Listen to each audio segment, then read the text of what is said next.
if you're a woman and you had your man stolen from you by a woman, that is how the collective psyche would choose to view that situation. Is, oh my God, you were stabbed in the back by this female friend of yours and your man, and they betrayed you and ruined your life by taking away the love that you had. Right, it's like just adapting the narrative that we have seen in movies and read in books. Right. Rather than saying, wow, this thing seems to be happening. What in me helped catalyze a situation in which my nice, contained marriage is being so-called threatened by this new erotic attachment out there? Yeah. What part of that is mine? Was I bored with this marital narrative? Rather than simply borrowing wholesale the old script so you can milk it for sympathy, it's not as daring and brave a move as owning your piece in the script, because you can rewrite it at any time then.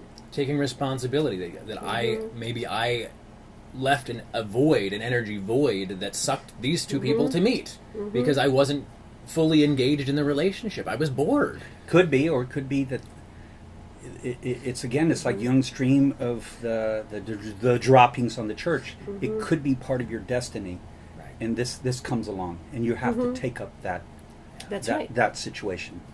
And von Franz in her alchemy book talks. She's teaching, I guess, having lectures with a group, and there are a lot of theologians or priests or pastors, and she takes up, I think it's Hosea marrying a prostitute. Oh yes. And so, I don't know if you remember that section, but she's saying, what if you're Hosea in our times, and you get a dream, and dream is saying you go marry this person, marry the prostitute. What do you do? And so the theologian's saying, well, it's already revealed. You go back. We have these commandments, these things. You make your choices based on what is already revealed. And she goes, I understand that from your point of view, but this path of individuation is that your situation is unique, and you need to go have it out with God.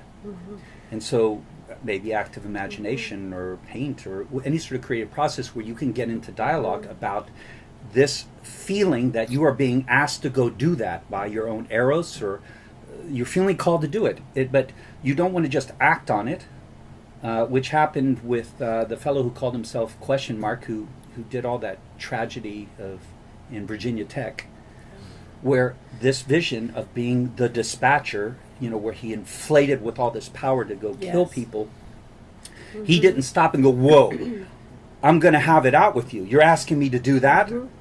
It's in conflict with my virtues.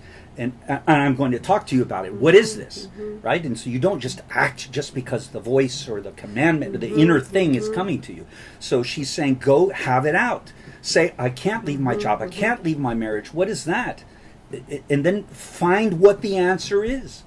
That is that welcome grandmother thing. You don't quite know what it is, but hold the opposites before you just knee-jerk react, which I think tends to happen too easily, because people don't know their shadow. Right. In either direction. You either reject it wholesale because I'm a good person, whatever, or, my God, I've been yearning to do something like this, and clearly it must be the time because I had that thought. Yeah.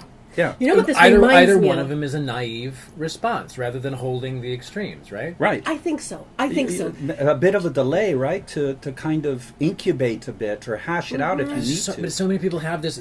Either you believe so much in the spiritual essence, they're like, oh, fate must have conspired to give me just this, so clearly this is my choice. Right. It's lazy. It's to incubate the tension, to hold the tension, to gestate the tension. Reminds me of the magnificent poem by Rilke, in the translation by Robert Bly. It's called "The Winged Energy of Delight," and the final lines are, "Being carried along is not enough.